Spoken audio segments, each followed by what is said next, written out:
terrifying moment for the king, the queen, and their children, because the crowd is fearsome. A boy vanishes behind prison walls. His father, beheaded. His mother, executed. But the child? He simply disappeared. For over 200 years, nobody knew what happened. Some swore he escaped. Others said he died in secret. Rumors became legend. Legend became history. Then scientists tested a forgotten relic, a human heart, preserved for 2 centuries. What they found didn't just solve the mystery. It revealed something far darker than anyone expected. And when you hear what really happened to Louis XVII, you'll understand why this truth was buried for so long. Before he became a mystery, Louis Charles was a prince. Born at Versailles in 1785, he lived in golden rooms filled with silk and servants. His playground was a palace. His future was a throne. But France was burning. The people were starving, and they blamed the royal family. On August 10th, 1792, everything changed. Revolutionary crowds stormed the Tuileries Palace. Thousands of armed citizens crashed through the gates. The royal family barely escaped with their lives. That night, the king, queen, and their children were dragged to the Temple, a medieval fortress in the heart of Paris. Its walls were thick, its windows were narrow, and once you went inside, you didn't come out. Overnight, the Prince of Versailles became prisoner number 1. His playroom? Gone. His tutors? Replaced by guards with muskets. The 7-year-old boy, who once had everything, now had nothing but stone walls and silence. But the worst was still coming. 5 months later, his father was executed. The blade of the guillotine fell on January 21st, 1793. To the revolutionaries, the king was dead. Problem solved. But to royalists across Europe,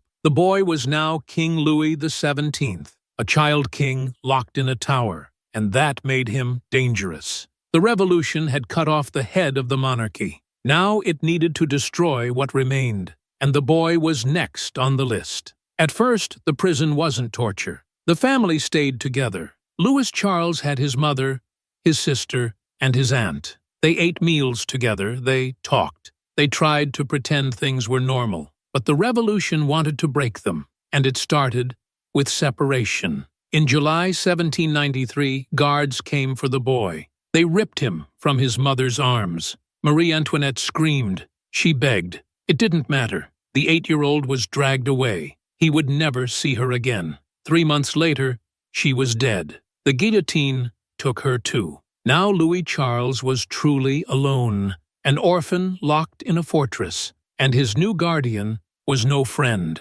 His name was Antoine Simon, a shoemaker turned jailer. His job?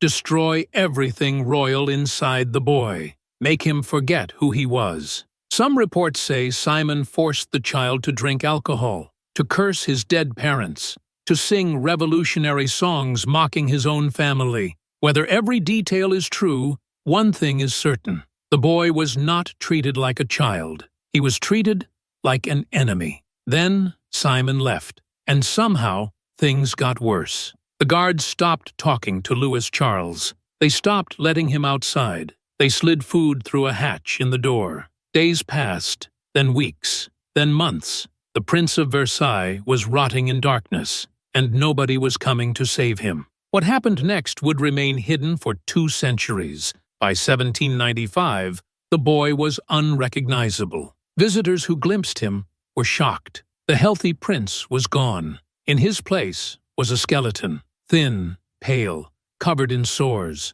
Doctors diagnosed tuberculosis. His lungs were failing. His body was shutting down. There was no treatment, no comfort, no family to hold his hand. On June 8, 1795, Louis Charles died. He was 10 years old. The revolution had its victory. The Bourbon bloodline was finished, or so they thought. But then came the autopsy, and what the doctor found raised dark questions. Dr. Philippe Jean Pelletan examined the body. He expected signs of disease. He found something else. Scars. Lots of them.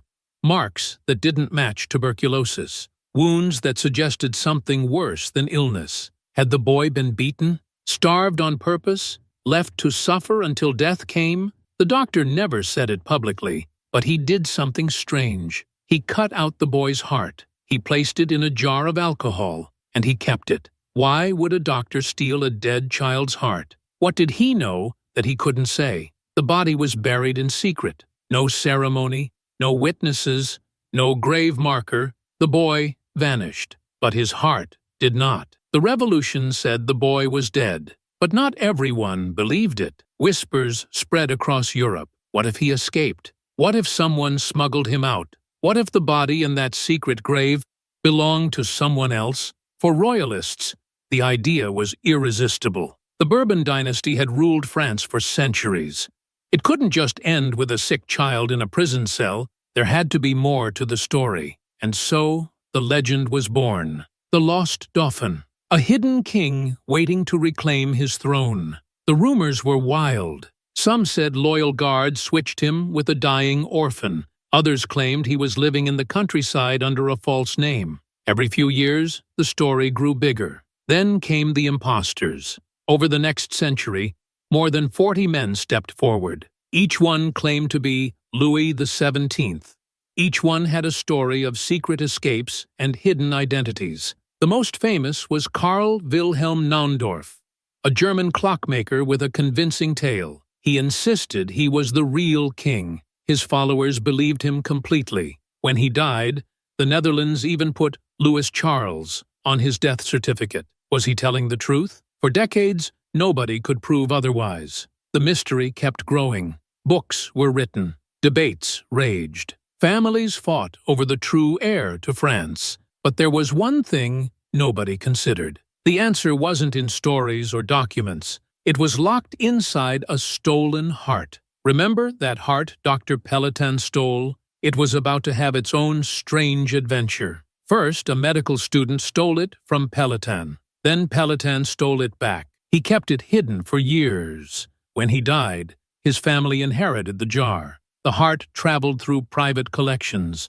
sometimes treated like treasure, sometimes forgotten in dusty cupboards. At one point, it dried out completely. It looked like old leather crumbling at the edges. In 1975, it nearly burned in a fire at the Basilica of Saint-Denis. Someone rescued it from the flames. The heart survived again. Each time it resurfaced, people asked the same question. Was this really the heart of Louis XVII? Or was it just some random organ in a jar? Nobody could prove it either way. Not yet. But the heart carried a secret. Deep inside its dried tissue were fragments of something powerful. Genetic memory. DNA that time couldn't erase. By the 1990s, science had caught up to the mystery. Scientists could now extract DNA from ancient remains.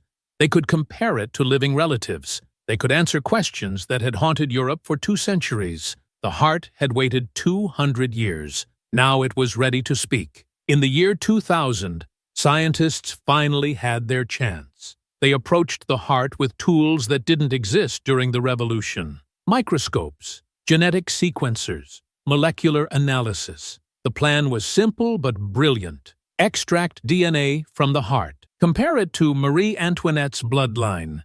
If they matched, the heart belonged to her son. If they didn't, the mystery would continue forever. But there was a problem. The heart was 200 years old. It had been stolen, dried out, nearly burned. Contamination was everywhere. One wrong move, and the evidence would be ruined. Scientists took tiny samples from the aorta. They targeted mitochondrial DNA. The type passed only from mother to child. Marie Antoinette's hair still existed in museums. Her Habsburg relatives were still alive. The comparison could work. Each step took weeks. Amplifying ancient DNA is like trying to read a book that's been underwater for centuries. Most of the pages are gone. The ink is faded. But sometimes, just sometimes, you can make out the words. 2 separate laboratories ran the tests. They didn't know each other's results. This way, nobody could claim fraud or mistakes. When both labs finished, they compared their findings. The results were identical, and they were devastating. The DNA matched perfectly. The heart belonged to Marie Antoinette's son. Louis Charles had died in that prison. Every escape story was a lie. Every imposter was a fraud. But that wasn't the worst part. The DNA didn't just prove the boy died. It proved something worse. There was no escape, no rescue, no secret substitution, which means everything the witnesses said about his final years was true. A child was locked in darkness for months,